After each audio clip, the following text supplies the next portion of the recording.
Hello friends, मैं अंकित कुमार स्वागत करता हूं आपके अपने YouTube channel Kasauli study point में। आज की वीडियो में हम बात करने वाले हैं जीके और हिंदी की, जो कि हम आपको सॉल्व करा रहे थे वर्ष 2021 का स्टाफ नर्स का क्वेश्चन पेपर, जो यूपीपीएससी आयोग के द्वारा कंडक्ट कराया गया था। उसी की सेकंड क्लास हम लेकर आए हैं, जिसमें हमने प्रीवियस क्लास में क्लास 1 में 25 क्वेश्चन सोल्व कर लिए थे। आज उससे आगे की क्लास रहने वाली है, तो क्लास बिल्कुल भी मिस ना करें। ये क्लास आपके लिए अति महत्वपूर्ण रहने वाली है आगामी स्टाफ नर्स एग्जाम के लिए, जो कि 2240 पोस्ट है, जिसमें आज की क्लास में हम बात करने वाले हैं हिंदी और कुछ क्वेश्चन जीके के रह गए थे। आज हम हिंदी और जीके के जो बचे हुए क्वेश्चन थे उनको कवर करेंगे, और जो हमारा मेन सब्जेक्ट है नर्सिंग, वो आने वाली क्लास में 2 या 3 क्लास में 120 क्वेश्चन होते हैं, क्योंकि नर्सिंग के एक क्लास काफी बड़ी हो जाएगी, तो इसलिए 2 या 3 पार्ट में हम आपको नर्सिंग वाला इसका पोर्शन करा देंगे। और जो स्टूडेंट चैनल पर नए हैं वो चैनल को सब्सक्राइब अवश्य कर लें, जिससे आने वाले वीडियो का नोटिफिकेशन आपको सबसे पहले मिल सके। तो चलिए देख लेते हैं आज की क्लास का पहला प्रश्न। आज की क्लास का पहला प्रश्न है, निम्नलिखित युग्मों में से कौन एक सही सुमेलित नहीं है। 4 युग्म आपके सामने दिए गए हैं, आपको बताना है कि उसमें कौन सा सुमेलित नहीं है। क्वेश्चन आप अच्छे से रीड करें, कई बार जल्दबाजी में हम क्वेश्चन सही से नहीं पढ़ते हैं, जिस वजह से हमारा आंसर गलत हो जाता है। 4 ऑप्शन आपके सामने है, मेरठ नौचंदी मेला, बहराइच गाजी मियां मेला, आगरा बटेश्वर मेला और गोरखपुर गोविंद साहब मेला। तो यहाँ पे आपको बताना है कि इसमें कौन सा सुमेलित नहीं है। तो यहाँ पे आपका राइट आंसर हो जाएगा ऑप्शन डी, गोरखपुर गोविंद साहब मेला। गोरखपुर में गोविंद साहब मेला नहीं लगता है, गोरखपुर में खिचड़ी मेला लगता है। ये भी आपको याद रखना है। अगर पूछ लिया जाए कि गोरखपुर में कौन सा मेला लगता है, तो आपको याद रखना है कि गोरखपुर में खिचड़ी मेला लगता है। वहीं अगर पूछ लिया जाए आपसे कि भारत का सबसे बड़ा मेला कहाँ लगता है, तो ये लगता है पुष्कर राजस्थान में। और किस लिए फेमस है, तो ये ऊंटों की खरीद फरोख्त के लिए फेमस है, जो कि अक्टूबर और नवंबर माह में आयोजित किया जाता है। तो आपको ध्यान रखना है, जो भारत का सबसे बड़ा मेला लगता है वो पुष्कर राजस्थान में लगता है, जो कि ऊंटों की खरीद फरोख्त के, यानी जो ऊंट होते हैं उनकी बिक्री और खरीद के लिए ये मेला आयोजित किया जाता है। उसके बाद भारत के अगर सबसे प्रसिद्ध मेले की बात करें, अगर आपसे पूछ लिया जाए भारत का सबसे प्रसिद्ध मेला कौन सा है, तो आपको ध्यान रखना है कि कुंभ मेला जो होता है वो भारत का सबसे प्रसिद्ध मेला है, जो कि 4 जगह पर लगता है कुंभ। हरिद्वार, नासिक, इलाहाबाद, अब नाम प्रयागराज कर दिया गया है, और उज्जैन, 4 स्थान पर कुंभ मेला लगता है। ये भी आपको याद रखना है। कई बार एग्जाम में ये क्वेश्चन भी पूछा गया है कि भारत में कुंभ मेला कहाँ कहाँ लगता है, तो ये आपको ध्यान होना चाहिए, हरिद्वार, नासिक, इलाहाबाद और उज्जैन। उसके बाद अगर बात करें उत्तर प्रदेश का सबसे बड़ा मेला कौन सा है, तो उत्तर प्रदेश का सबसे बड़ा मेला भी कुंभ है, जो कि प्रयागराज में लगता है प्रत्येक 12 वर्ष की अवधि पर। तो ये आपको पता होना चाहिए। उसके बाद नेक्स्ट क्वेश्चन है,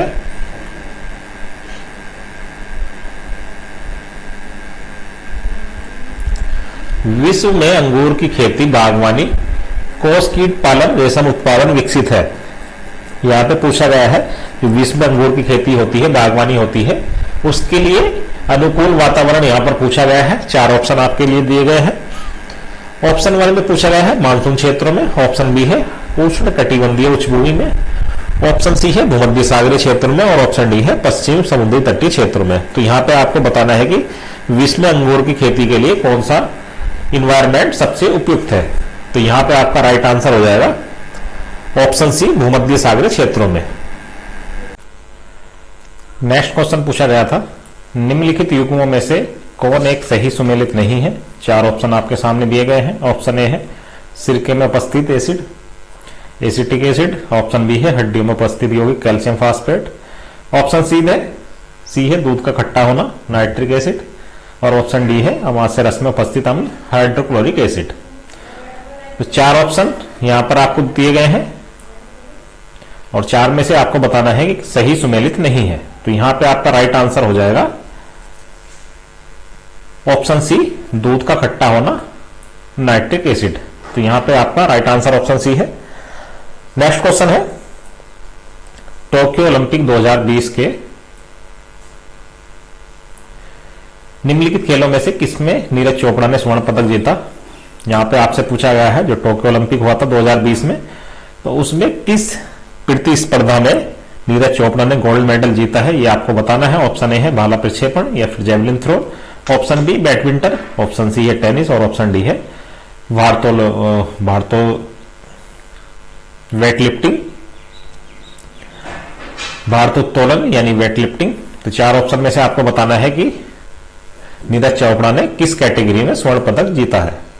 तो यहां पे आपका राइट आंसर हो जाएगा ऑप्शन ए जेवलिन थ्रो या फिर भाला प्रक्षेपण। तो जो हमारे नीरज चोपड़ा जी हैं ये जेवलिन थ्रो के एथलीट हैं और टोक्यो ओलंपिक 2020 में स्वर्ण पदक जीतने वाले एकमात्र भारतीय थे, ये आपको ध्यान रखना है।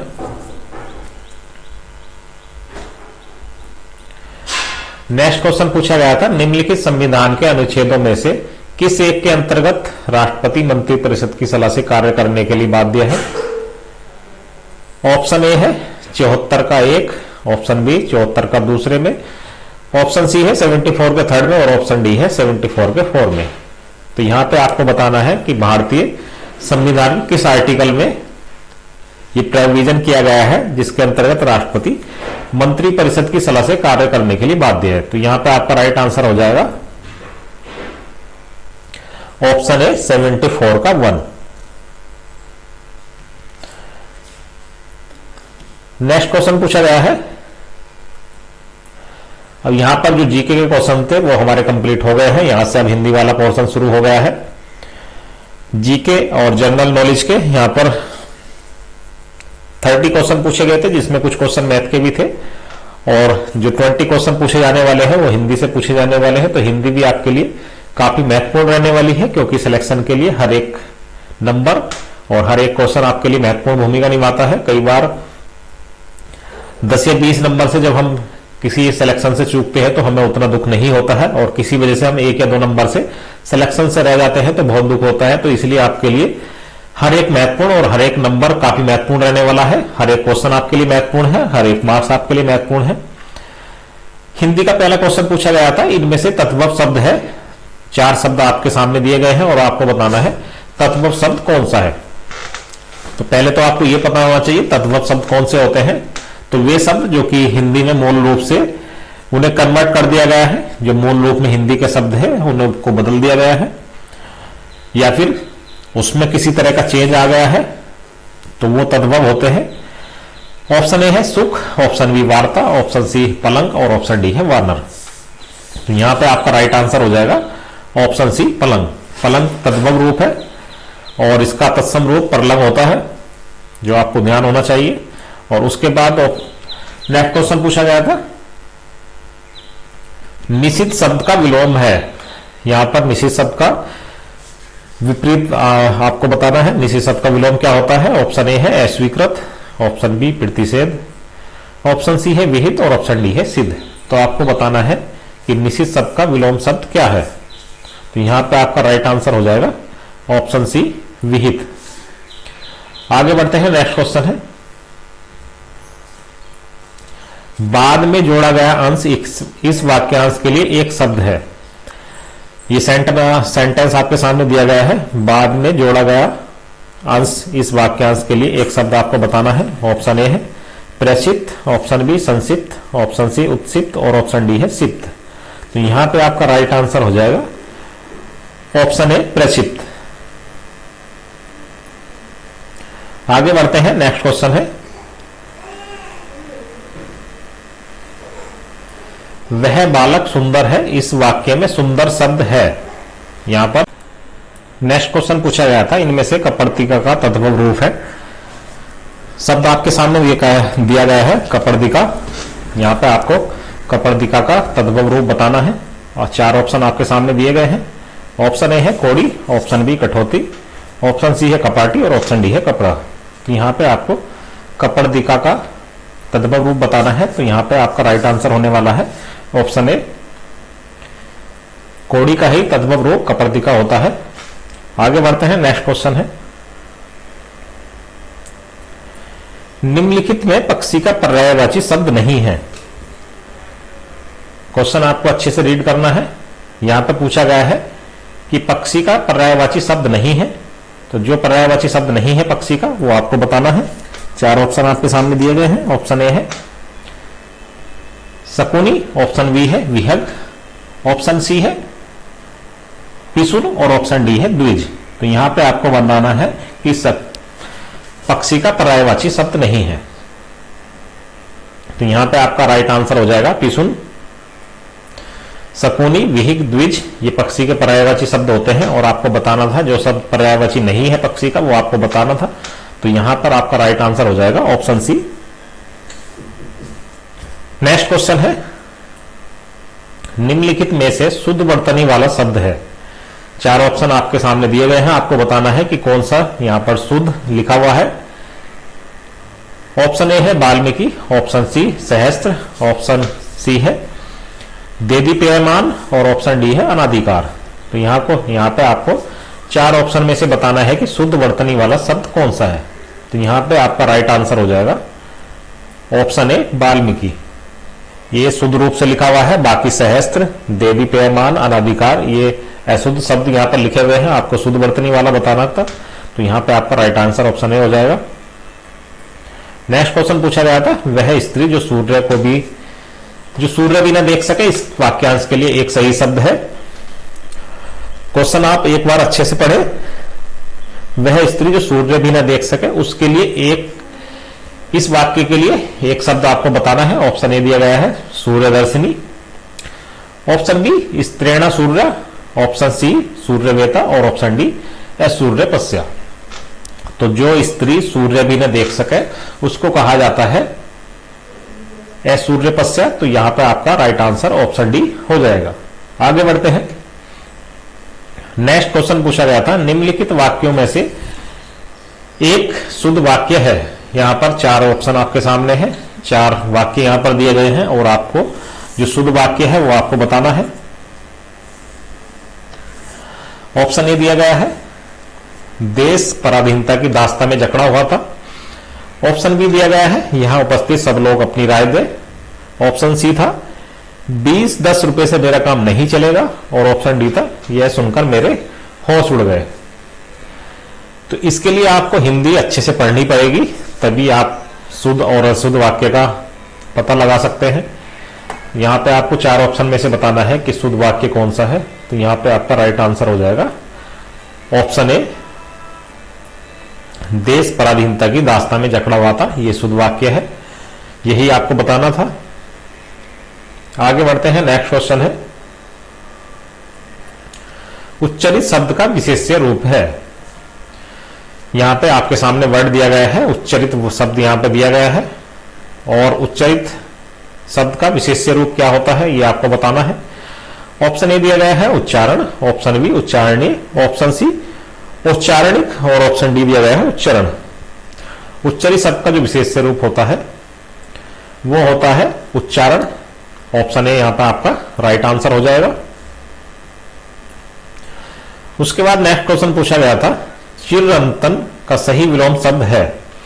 चिरंतन का सही विलोम शब्द आपको बताना है। ऑप्शन ए है शाश्वत, ऑप्शन बी नश्वर, ऑप्शन सी अचिंतन और ऑप्शन डी है अचेतन। तो चिरंतन का जो सही विलोम होता है वो होता है नश्वर, यानी ऑप्शन बी आपका राइट आंसर हो जाएगा। आगे बढ़ते हैं। नेक्स्ट क्वेश्चन पूछा गया था हंसना शब्द का विशेषण रूप है। यहां पे हंसना शब्द का विशेषण आपको बताना है और ये विशेषण आप तभी बता सकते हैं जब आपने पढ़े हो। इसके लिए हम अलग से हिंदी की सेपरेट क्लास बना देंगे। ऑप्शन ए पूछा गया है हंसाना, ऑप्शन बी हंसाई, ऑप्शन सी हंसोड़ और ऑप्शन डी हंसी। तो हंसना शब्द का जो विशेषण रूप होता है। नेक्स्ट क्वेश्चन पूछा गया था हंसना शब्द का विशेषण रूप है। चार ऑप्शन आपके सामने दिए गए हैं। ऑप्शन बी है, ऑप्शन ए है हंसाना, ऑप्शन बी हंसाई, ऑप्शन सी है हंसोड़ और ऑप्शन डी है हंसी। तो यहाँ पे आपको बताना है हंसना शब्द का विशेषण रूप कौन सा होता है। तो यहाँ पे आपका राइट आंसर हो जाएगा हंसोड़, यानी ऑप्शन सी आपका राइट आंसर है। उसके बाद क्वेश्चन पूछा गया था कांतार शब्द का पर्यायवाची है। ऑप्शन ए कमल, ऑप्शन बी जंगल, ऑप्शन सी राक्षस और ऑप्शन डी नगर। तो कांतार शब्द जो पर्यायवाची होता है वो जंगल का होता है। यहाँ पर राइट आंसर आपका ऑप्शन बी हो जाएगा। नेक्स्ट क्वेश्चन है पहचान शब्द का तत्सम रूप है। यहाँ पर आपको पहचान शब्द का तत्सम रूप बताना है। ऑप्शन ए है अभिज्ञान, ऑप्शन बी पहचान, ऑप्शन सी परीक्षा और ऑप्शन डी है प्रत्यभिज्ञान। तो आपको यहाँ पर बताना है कि पहचान शब्द का तत्सम रूप क्या होता है। यहाँ पे आपका राइट आंसर हो जाएगा प्रत्यभिज्ञान, यानी ऑप्शन डी आपका राइट आंसर होगा। उसके बाद क्वेश्चन पूछा गया है इनमें से सरल शब्द का विलोम नहीं है। सरल शब्द का विलोम यहाँ पे आपको बताना है जो नहीं है। तो यहाँ पे आपका ऑप्शन ए दिया गया है विरल, ऑप्शन बी कठिन, ऑप्शन सी है वक्र और ऑप्शन डी है कुटिल। तो यहाँ पे आपका राइट आंसर हो जाएगा ऑप्शन बी यानी कठिन। कठिन शब्द सरल का विलोम नहीं है।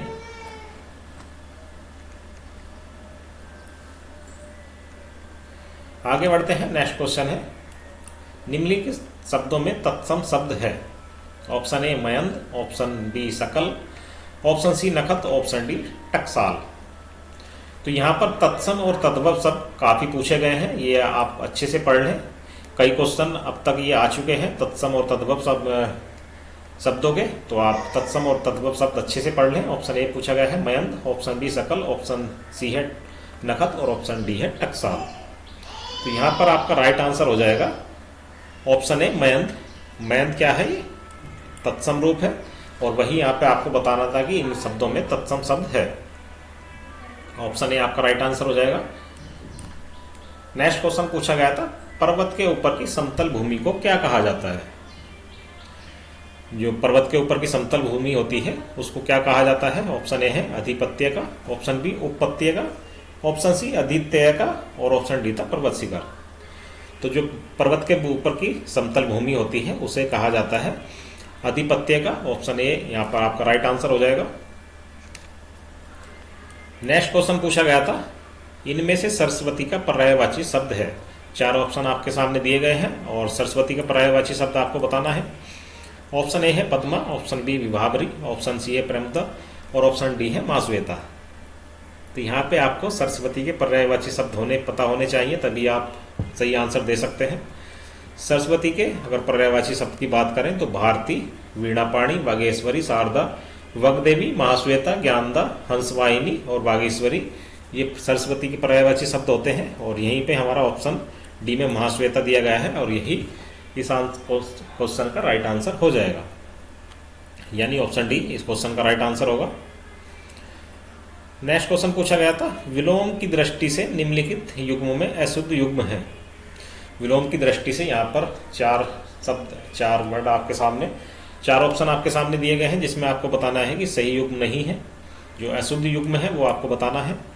ऑप्शन ए है जागृति सुसुप्ति, ऑप्शन बी है अग अनभिग, ऑप्शन सी है कृत्रिम प्रकृत और ऑप्शन डी है ह्रास वृद्धि।